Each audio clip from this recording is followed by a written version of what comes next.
Allahu Akbar, Allahu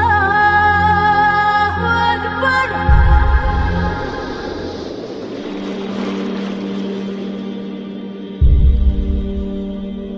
انسان کے جو 5 سینسرز ہیں، 5 حواس، ان میں صرف ایک کان ہے جو آف نہیں ہوتا، باقی چاروں آف ہو جاتے ہیں۔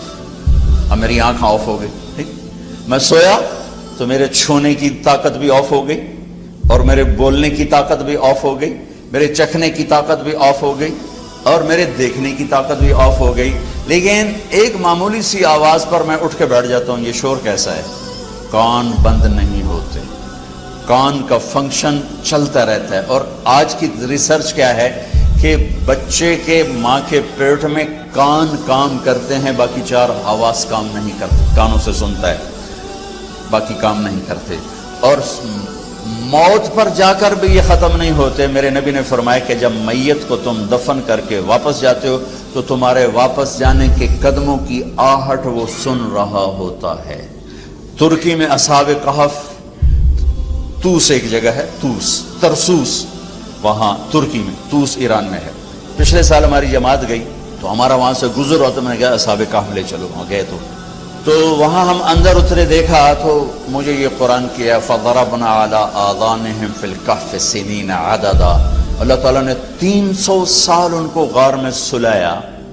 اور آپ آیت پہ غور فرمائیں، ہم نے ان کے کانوں پر پردہ ڈال دیا، حالانکہ کہنا تھا آنکھوں پہ، نیند تو آنکھوں پہ آتی ہے تو آنکھوں پہ پردہ ڈال دیا، اللہ کہ ہم نے ان کے کانوں پہ پردہ ڈال دیا۔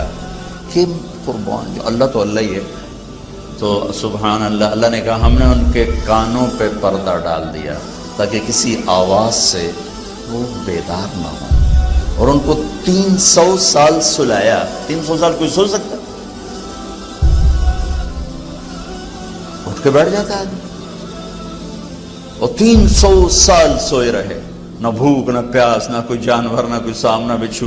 300 سال کے بعد اٹھتے ہی بھوک لگی، چلیے چلو بھائی، فَبَعْثُوا أَحَدَكُمْ بِوَرْقِكُمْ هَٰذِهِ، جاؤ بھائی یہ پیسے دے کر کسی کو روٹی لاؤ۔ تو میں یہ قرآن سے مثالیں دے کر یاد سے عرض کر رہا تھا کہ ہمارا علم تو تجرباتی ہے، اور اللہ کا علم محکم، تمت کلمۃ ربک صدقا وعدلا۔ آج کا مسلمان قرآن کے خلاف لاجک مانگتا ہے، اللہ نے یہ کیوں کہہ دیا، اللہ نے یہ کیوں کہہ دیا، اپنی حیثیت ہی نہیں جانتا کس کو کہہ رہا ہے۔ آخر میں آپ لوگوں سے گزارش ہے کہ اگر آپ کو ہماری یہ کوشش پسند آئی ہو تو اسے زیادہ سے زیادہ صدقہ جاریہ کے طور پر شیئر کریں۔ اللہ آپ سب کو اپنی حفظ و امان میں رکھے، آمین۔